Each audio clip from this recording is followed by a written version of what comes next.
Hey guys, it's Caitlin, and today I'm going to show you how you can make your own watermelon juice without using a juicer. So for this recipe, you're going to need a blender and a mason jar, as well as a large bowl and some type of fine strainer. I have a metal one, and finally some fresh watermelon.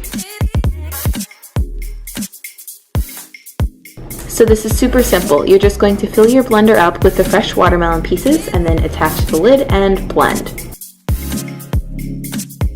And the watermelon has enough liquid in it where you can just blend it by itself and it will form a juice type consistency. Then you're just going to pour this juice through the strainer into your large bowl to separate the fiber of the watermelon from the watermelon juice.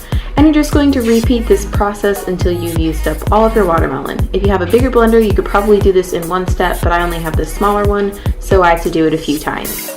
Then you're going to stir the remaining juice and pulp that's left in the strainer because this helps get the remaining liquid out.